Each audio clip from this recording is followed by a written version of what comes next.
Salmos.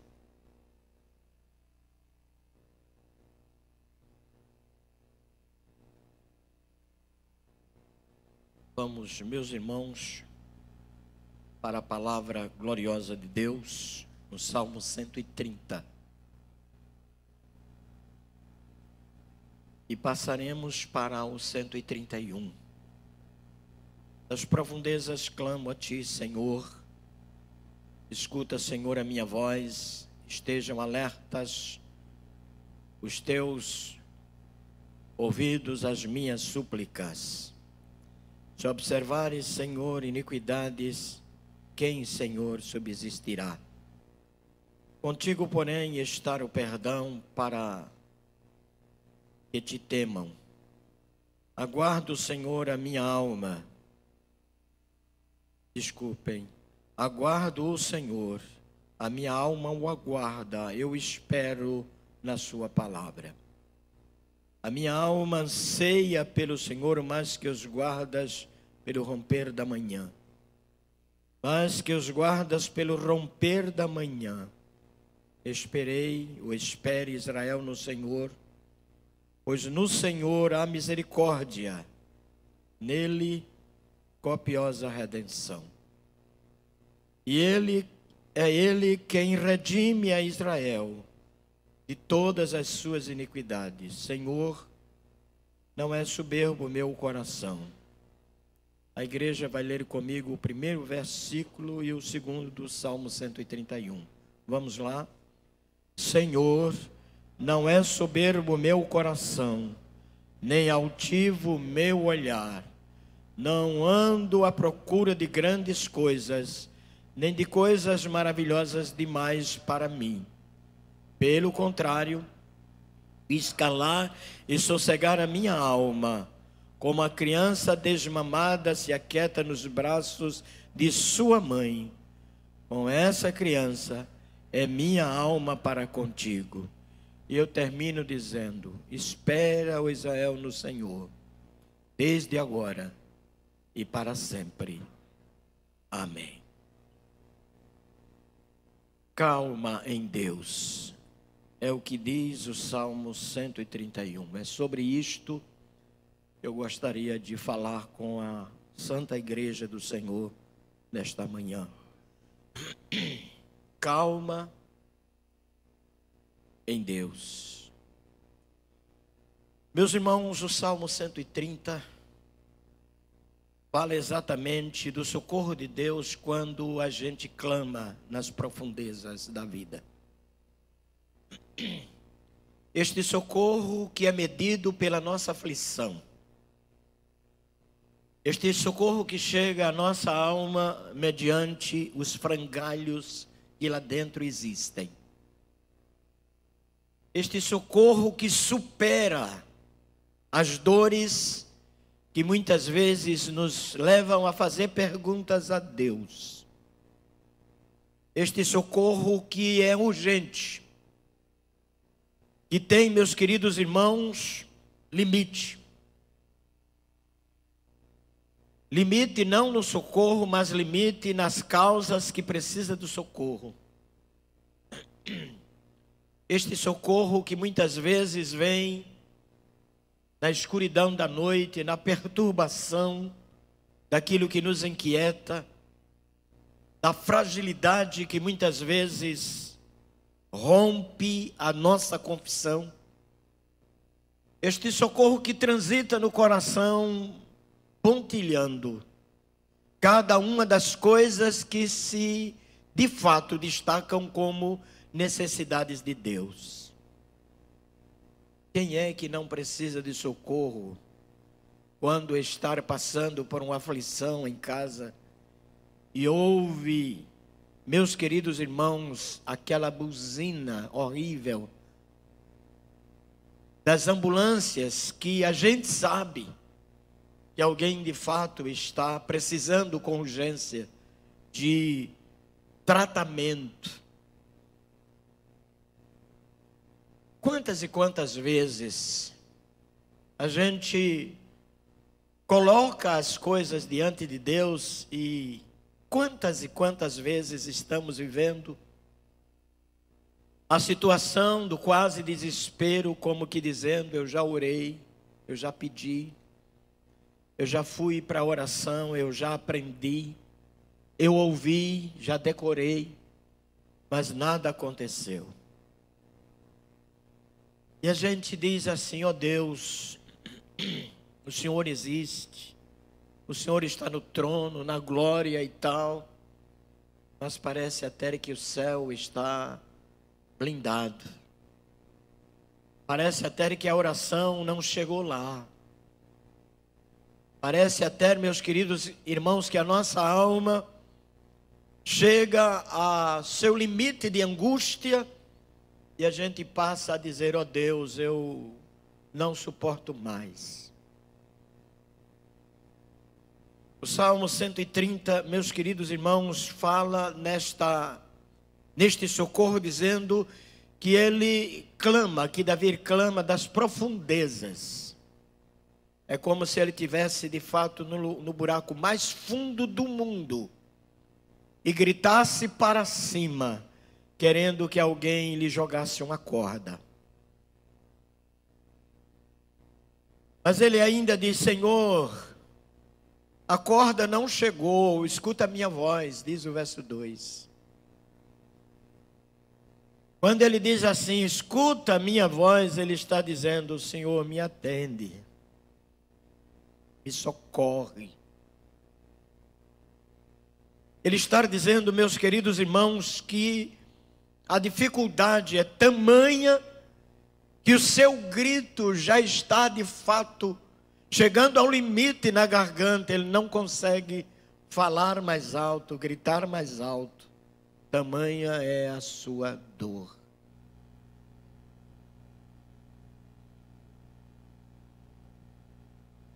Mas ele diz uma coisa interessante no verso 3: se observares, Senhor. Ele está dizendo que a visão, que os olhos de Deus giram, estão em todas as direções, mas ele está ali no clamor. Ele diz a Deus: se observares, Senhor. Iniquidades, quem, Senhor, subsistirá? Ele está dizendo: eu estou clamando, mas não esqueço quem sou. Eu tenho iniquidades. Eu estou coberto de determinadas coisas que o Senhor não, se o Senhor não fosse misericordioso, certamente não atenderia. Porque as minhas iniquidades me rodeiam. Elas conseguem sugar as minhas forças.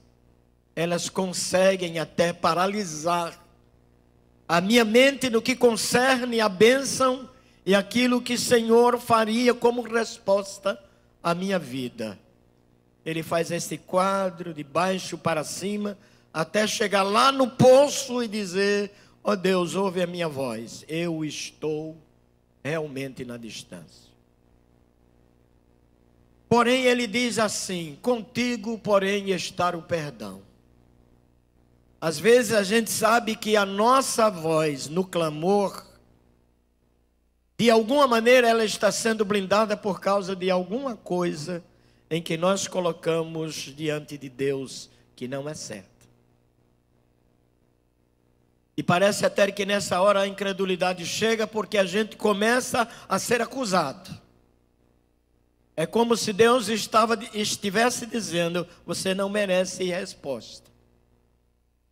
Por que eu lhe responderia quando você fere a minha santidade? Quando você não converge com aquilo que a minha palavra diz? Quando você simplesmente é um aio na vida de outros? Quando você não abençoa aqueles que precisam ser abençoados? No verso 5 ele diz: aguardo o Senhor, a minha alma o aguarda. Ele diz: eu não parei de esperar. Aleluia. Eu não desisti, mesmo reconhecendo que existe um bocado de paredes na minha vida, mas eu não desisti de lembrar que Deus é misericordioso.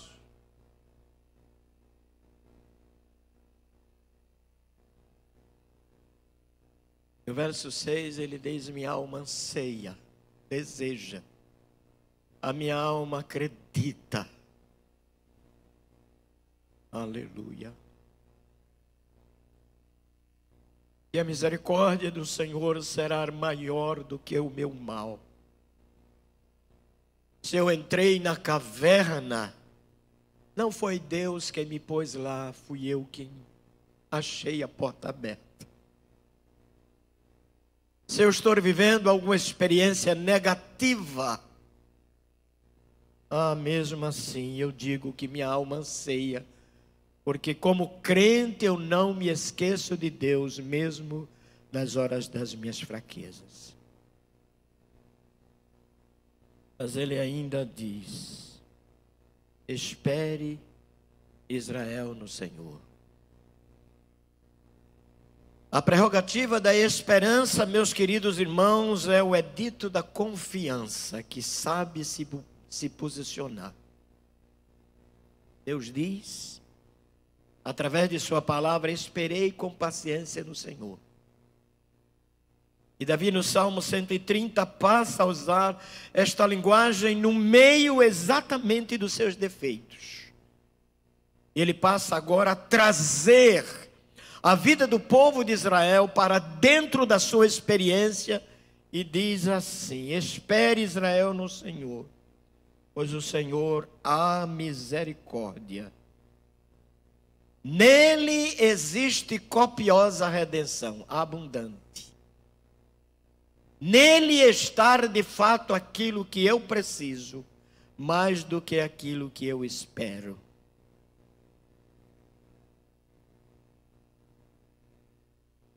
Por que então Davi faz esta confissão? Porque ele está rendido e agora diz no Salmo 131, não é soberbo o meu coração.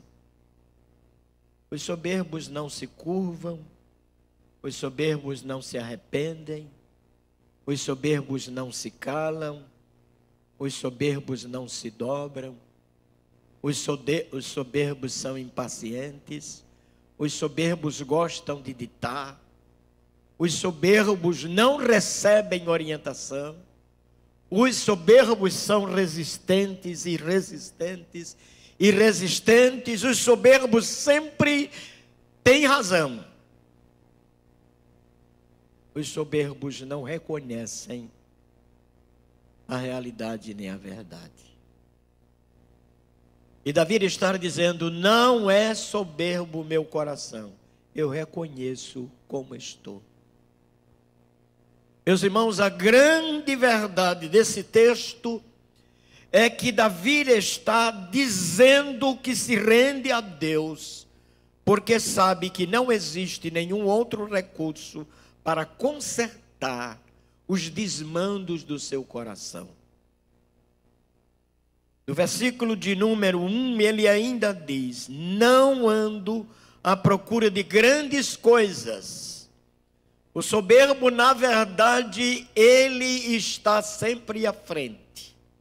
O pensamento dele gira numa velocidade tremenda, porque ele tem, na realidade, pressa em colocar as coisas na sua frente, aquelas que simplesmente serão destaques para o seu bem-estar. E o que é que Davi está dizendo? Não é soberbo o meu coração. E não ando à procura de grandes coisas, nem de coisas maravilhosas demais para mim. Não queira estar à frente. Queira que Deus esteja à frente. Não queira absolutamente que o seu coração lhe leve a desejar coisas demais. É o que o texto está dizendo. Não anelo, não desejo, não quero, não aceito, não aspiro coisas maravilhosas demais para mim. Porque as coisas maravilhosas demais podem até me ensoberbecer. As coisas maravilhosas demais podem até trazer vaidade ao meu coração e eu pensar que sou abençoado mais do que outros. A humildade é o elemento, meus queridos irmãos, que nos deixa de fato dentro de um quadro sagrado. A Bíblia diz que o humilde Deus exalta.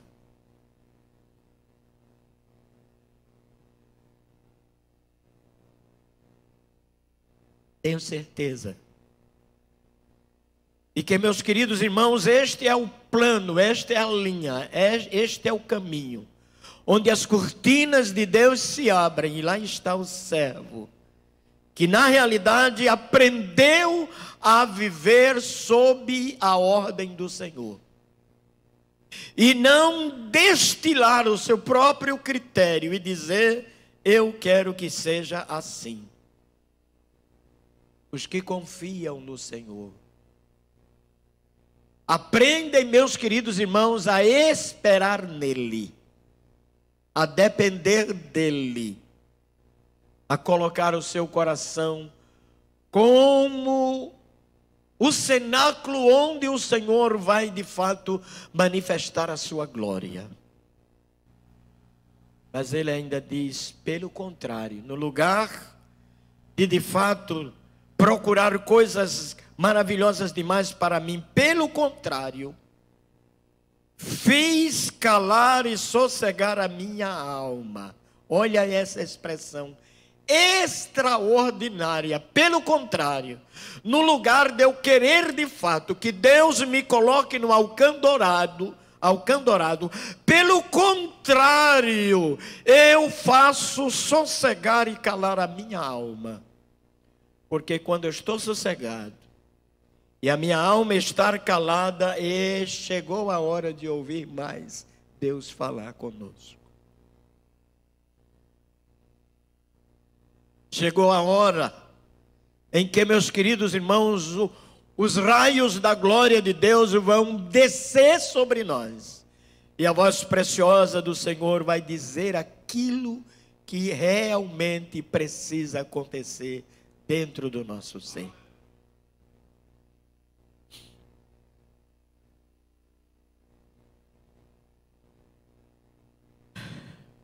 E ele diz, como criança desmamada, aí eu sei o que é isso. Porque eu já criei 3 filhos. Um deles foi para a glória, mas eu sei como é que uma mulher dá de mamar o seu filho. Geralmente o coloca de lado.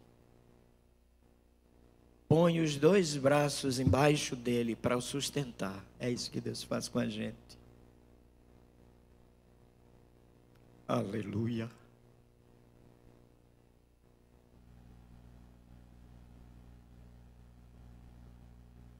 Esta é a maneira como Deus nos segura, como Deus nos considera, como Deus nos tem. Amparado nos seus braços e vai dizer, aqui tem alimento. Aqui tem leite para você do céu. Meus irmãos, como é precioso ter a alma sossegada, porque a gente aprende a esperar. A gente não precisa de provérbio para dizer, quem espera em Deus não cansa. A gente não precisa disso. A gente precisa simplesmente em dizer, em ouvir, quem espera em Deus alcança. Não se cansa. Não tem isso. Sabe por quê? Porque a gente tem a certeza que dele jorra a bênção de quem sabe esperar. Mas ainda o texto diz assim: como criança desmamada, se aquieta nos braços de sua mãe, como criança é a minha alma para com o Senhor, ou para contigo. Você sabe que criança tem vontade, não tem? Mas criança facilmente muda de atitude. Criança tem vontade, mas quando ela ouve voz de autoridade, ela se aquieta. Ela pode estar sapateando no chão, mas ela se aquieta, porque ela sabe que está diante de alguém que tem autoridade sobre ela. Agora pense bem, já mamou, o tempo passou, agora está desmamada, a consciência já é maior, já está comendo comida sólida, já está passeando e correndo sozinha. Enfim, a criança desmamada já passou por uma fase apenas do embalo. Agora ela está caminhando, já sabe que cair dói. Ela já sabe que se bater numa esquina vai fazer com que a sua testa fique inchada. Ela já sabe que muitas vezes escorrega e tem problemas e vai ser levada para sofrer uma injeção no doutor, e ela quer evitar isso. Ela já vai se conscientizando. Aí o texto diz: como criança, como essa criança é minha alma para contigo. Isto é, a gente precisa ter consciência de criança e não de adultos, que muitas vezes somos mais do que rebeldes. Por fim, diga comigo o verso 3, por favor. Vamos.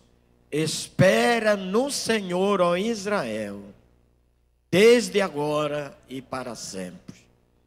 Diga conforme sua versão: espera, ó Israel, no Senhor, desde agora e para sempre.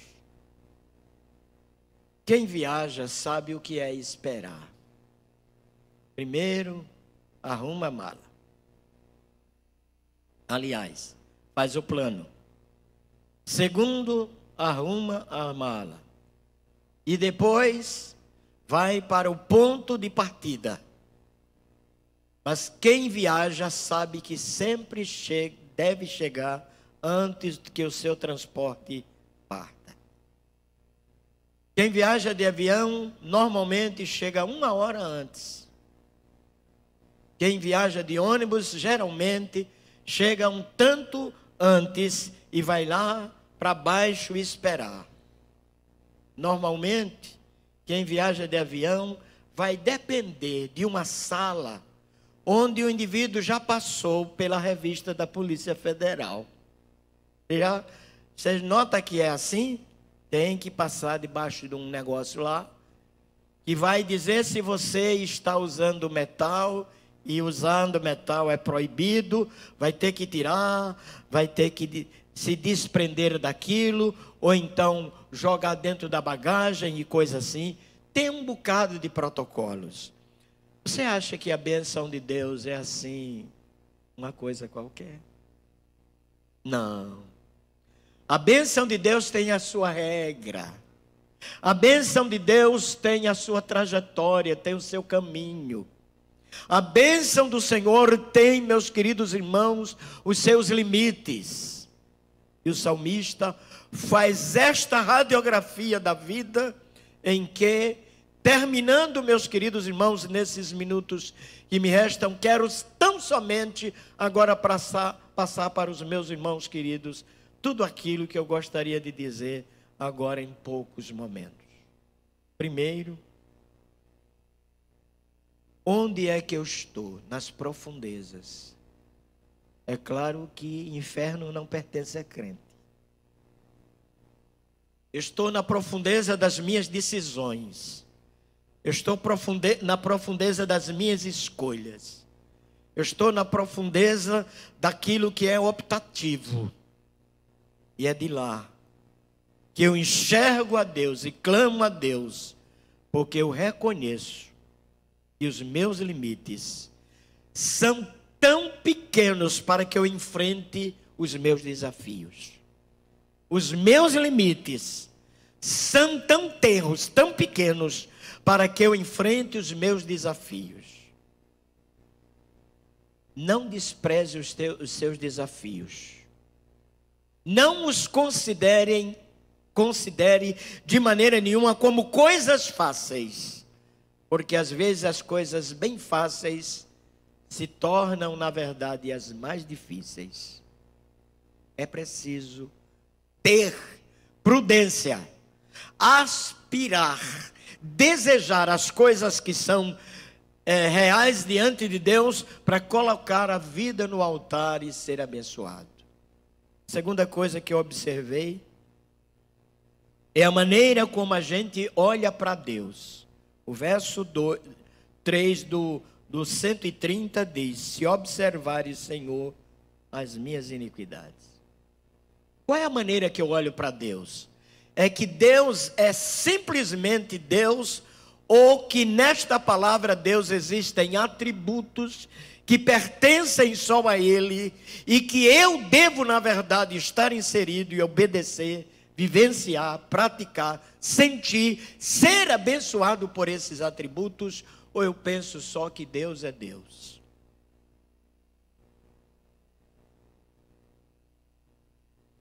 Mas o que eu me referi em escala maior foi exatamente que Deus é perdão. Contigo está o perdão. Perdão da minha maneira de pensar, da minha fraqueza, da minha pequenez, da manifestação das minhas ideias. Tantas e tantas coisas estão muitas vezes pontilhando o meu coração, e eu preciso me desvencilhar, eu preciso jogar para fora, amputar aquela parte que está de fato afetada, pela razão, meus queridos irmãos, de não me sentir de fato, voluntariamente, dedicado ao Senhor para fazer aquilo que é melhor.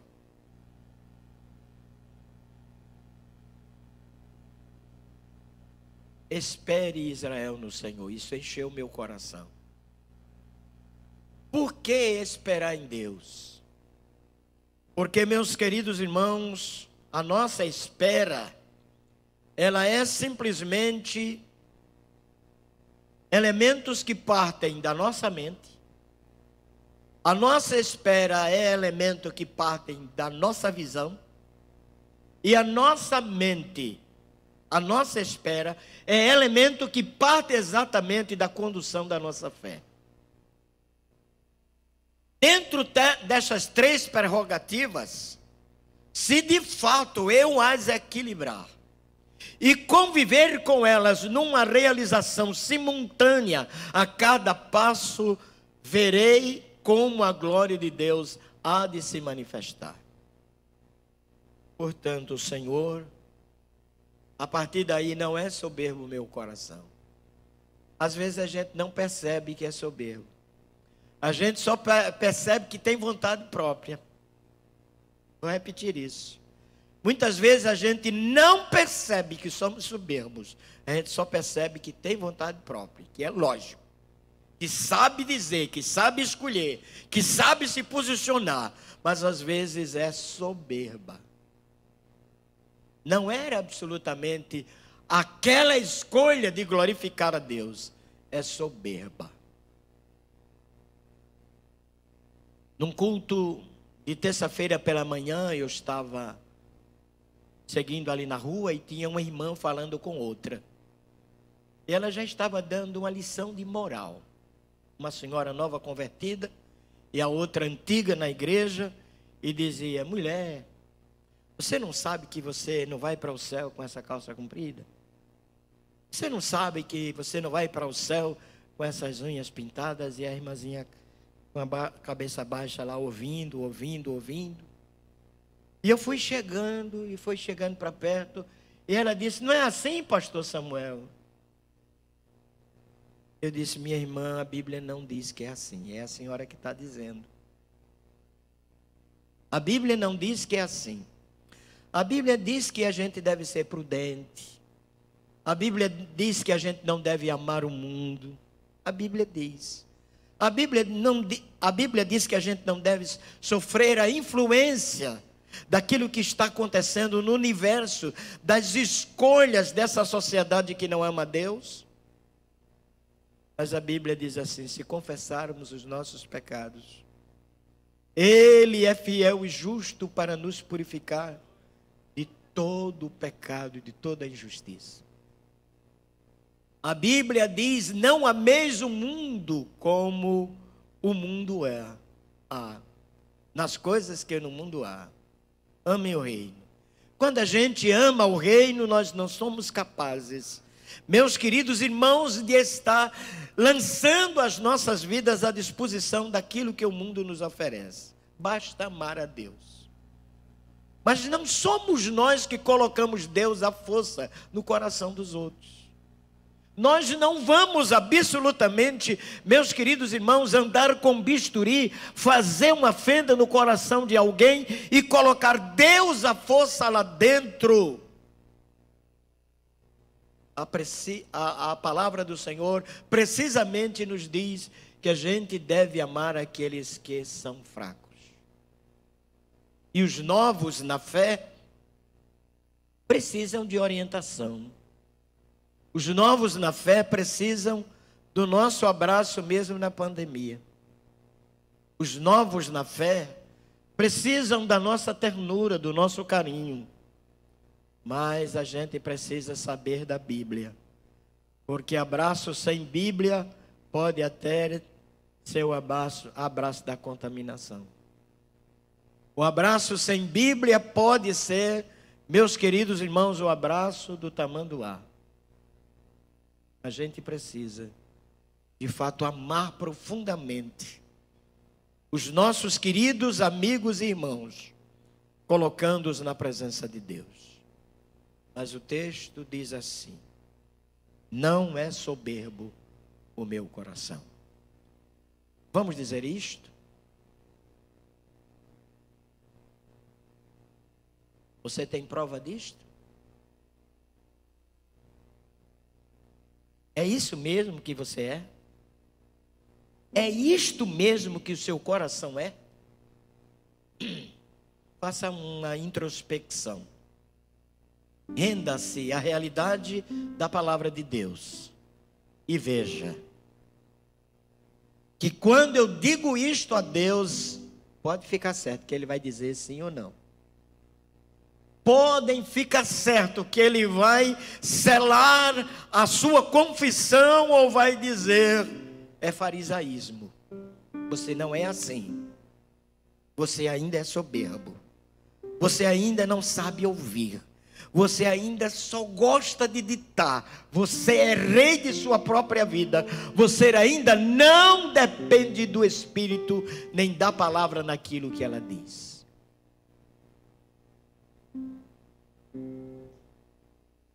Que Deus nos ajude a gente dizer, pelo contrário.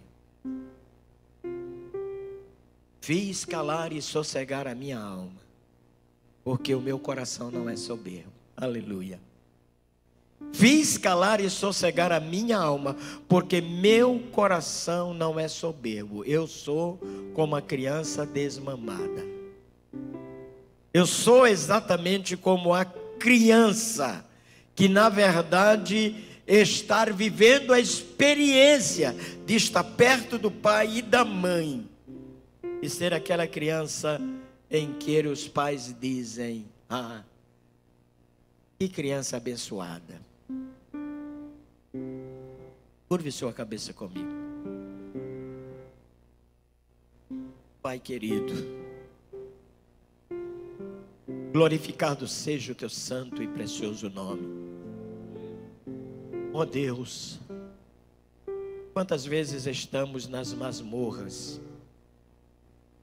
quantas vezes estamos nos grilhões, quantas vezes, ó Senhor, estamos simplesmente querendo ditar a nossa vontade e vivendo, Senhor, um coração soberbo, em que não se dobra, o coração que critica, o coração que não abençoa, que não edifica, que simplesmente é o coração da razão. Não é o coração da graça, o coração rendido da misericórdia, o coração que reconhece o senhorio do Senhor. Ó Deus, ó Deus, ó Deus,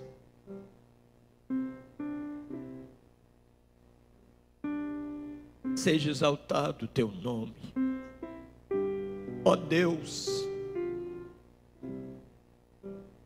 que esta realidade, Senhor,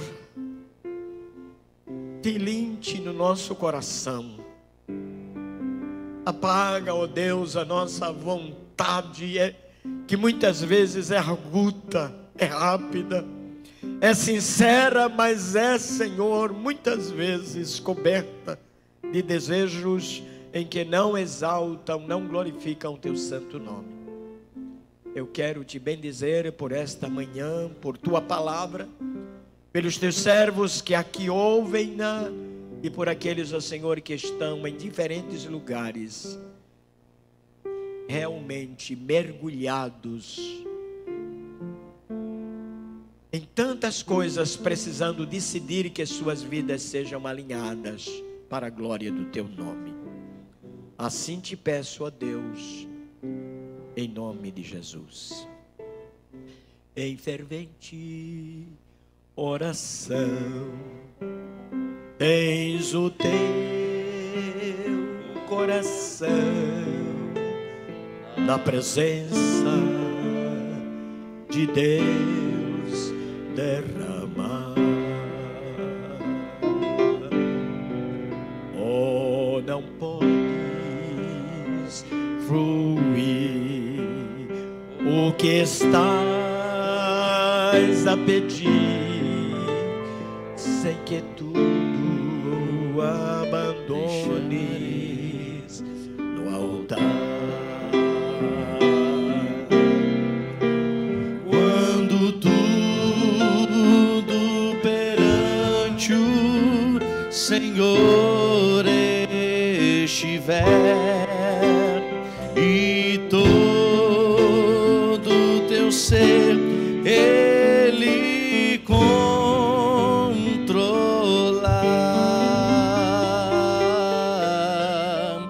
só então hás de ver que o Senhor tem poder quando tudo deixares